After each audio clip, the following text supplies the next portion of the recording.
Good evening, everyone, and I've got something a little different for you today. Something different enough that I've got the camera up about as high as I can on my desk here. And the microphone cable hanging in the way. What I've got for you today is my Proton, I'll slide the 420 analog tuner. This is from the mid-80s. This works perfectly.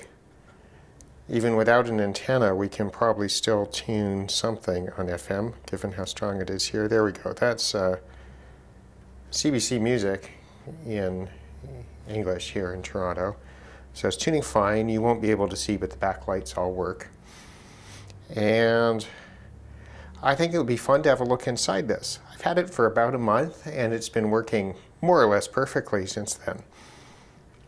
So what we'll do is I'll put this back down. We'll unplug it, and take out the screws in the side here.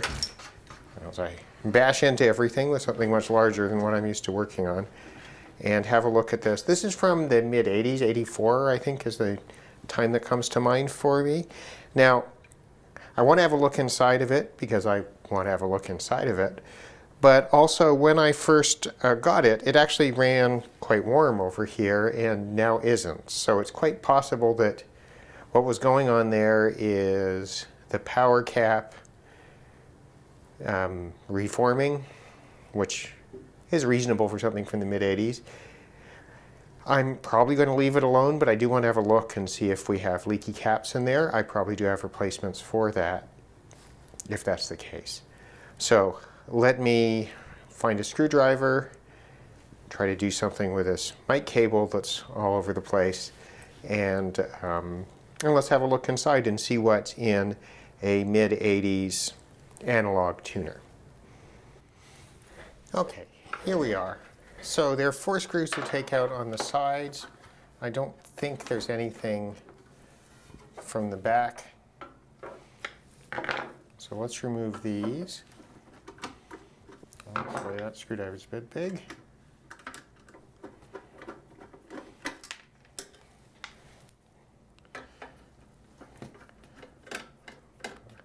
Chances of me bashing into the tripod here are fairly high.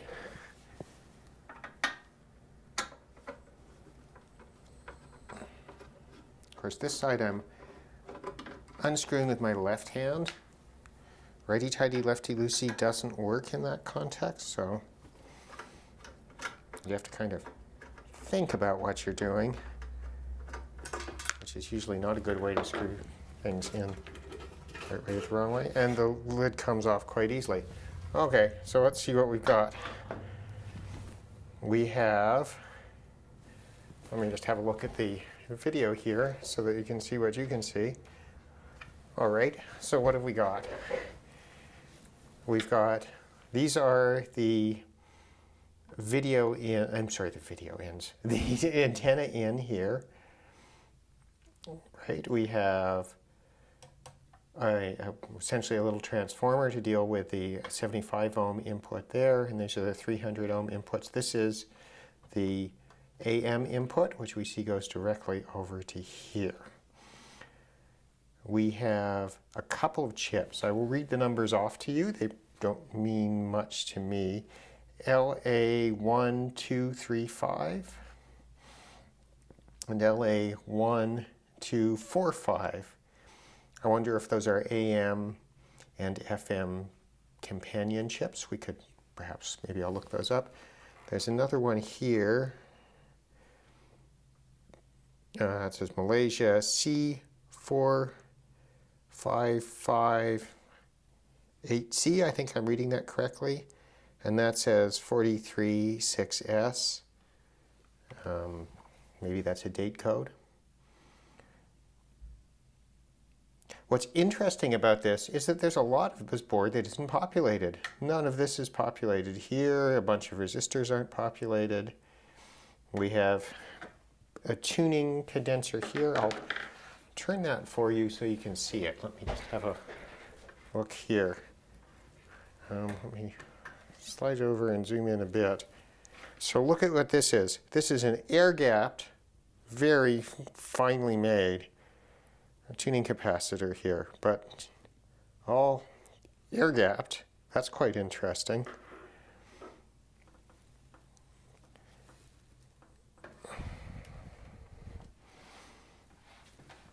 This makes me wonder if there's a long wave version of this tuner that would have, say, a long wave receiver on that. I'm assuming this is FM. Usually what's in the can would be FM, and then, I don't know.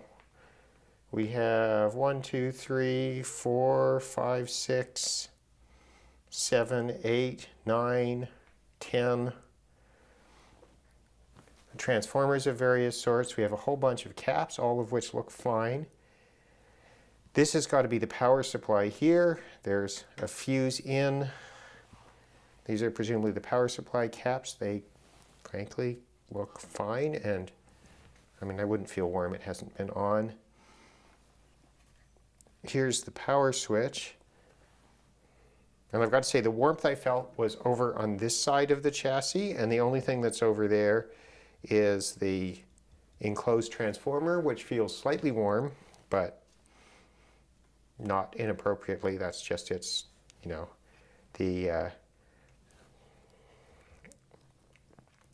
that's just its power off state. Presumably it's switching, it's switching the output, right? So this is always plugged in. It's switching the output, I think, maybe. Anyway, or I had it on long enough to warm up a little bit. These are the RCA outs, and so we have a shielded cable coming over here, coming from, very interestingly, the band switch. So there's power coming in here. It's switched via this switch, which actually appears to be switching both the output and the input. And that makes sense, and this is warm just because I, had left it on. We have the band switch here, so there's a mono switch. This side here is the mono stereo switch, so that should have something going off over here. And then we've got the AM/FM switch. It looks like the AM and FM tuners are provided by separate chips. There's another chip here that I can't read, at least not in this light. So I think the interesting thing would be to look up those two chips, but frankly, I'm not going to touch this.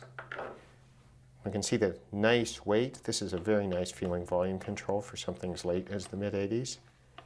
And that would be why. There's a nice big heavy piece of metal of some unknown origin on there. And all the capacitors look fine, and given that it sounds really good, I'm not terribly tempted to touch them. I love this little air-gapped condenser. That's beautiful. That's really that's a nice thing.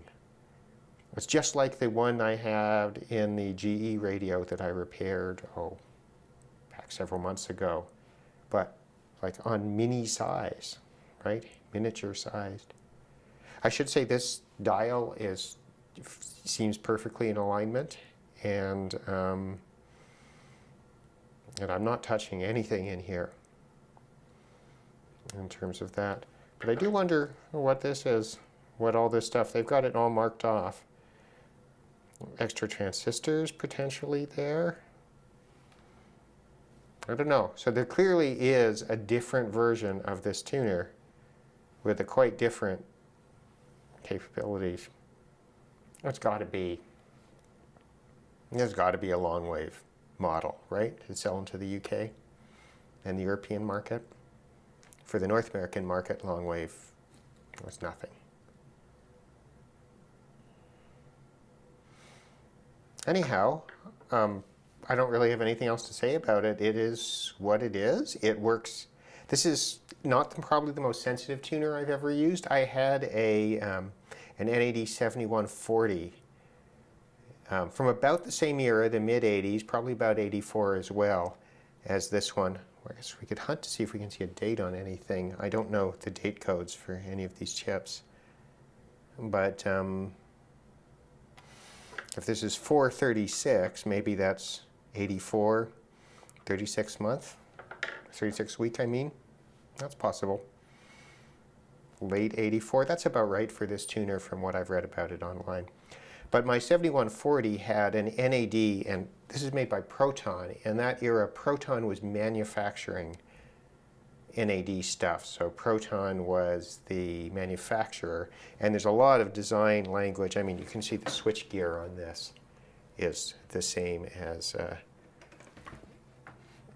NAD stuff from the era. So, and people quite like Proton stuff. I've, of course, fixed the Proton clock radio as the first video on this channel. I'll put a link to that below. Anyway, my 7140, the power transformer in it failed with one of its internal fuses, and that, given the people I gave it to at the time to fix it, said that was pretty well the end of it, because the transformer was not obtainable, and obviously you couldn't rewind it cost effectively. So I let that go. That had a quite nice tuner. It's very sensitive. It had most of the NAD stuff that was in their tuners in that era, and I quite liked it. This sounds better. I mean, it's been years, but this is a very, very nice sounding tuner. Same speakers, different amplifier, but I really like the sound of this. Now, this was produced by Proton as a low-cost option. They also had a digital tuner for about $100 more. My memory is this was about $300 on US dollars, you know, in '84, which is a fair amount of money. And the digital version, the digital tuner that was also marketed with the same component series was over $400. But in terms of sound, this is really, like, it's marvelous. It sounds great. And of course, as I've said before, here in Toronto, for FM, we don't have a problem picking up signals.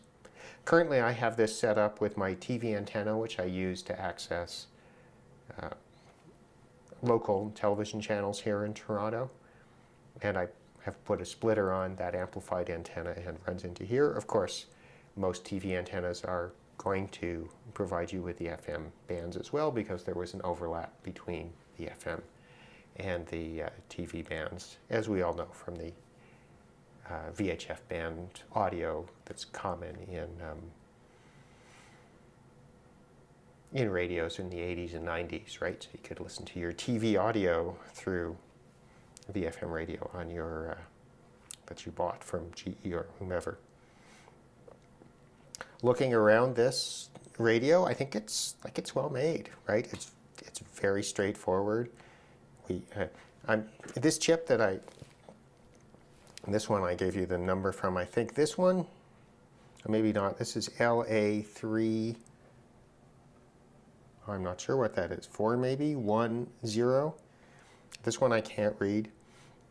One of these is probably an op amp that's going to be providing the output signal, but it's hard to know because this comes back here to the band switch, and then from the band switch we have two shielded cables here that are carrying the audio. One going out to this section. There's a transistor. It looks like there's a pair of transistors here. I don't know what you can see. And there's another one there. So I'm thinking that the FM and AM radios are in fact always live, and it's just switching between them with the band switch, which would be a sensible way to manufacture it, I suppose. Anyhow, if you know anything more about the Proton 420 stereo tuner, please let me know in the comments. As I said, I think this sounds great. I don't see anything that's obviously wrong with it, and given that it works perfectly, I don't have any intention of touching anything inside here at all. I think if you do run into one of these, this one has a lot of hi-fi cabinet wear on it, like it's been pulled in and out a lot, but the lights work. I haven't looked at those. So we have little boards here with the lights on them. And I presume, yeah, this is probably light that lights up the dial, and it's using the same side lighting technique that the Proton clock radio was using to light the whole dial. Well, that means that you could probably replace it quite easily with an LED if you wanted to, particularly something like a side firing LED, you know, the ones with the flat fronts that send the light out the side. But I see no reason to do that. I certainly prefer the look of the tungsten light as long as it's working. Marina. So here we are, and we'll just turn down the little NAD 3020 up here a little bit, which is what the Proton is going through, and little Boston speakers.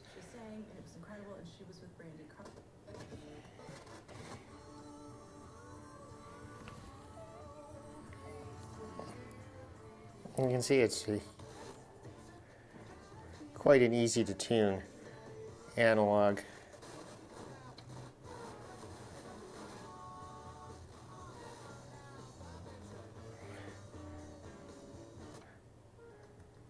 No signal strength meter, unfortunately. Anyway, so that is the Proton 4020 in action. Thanks again. Have a good evening.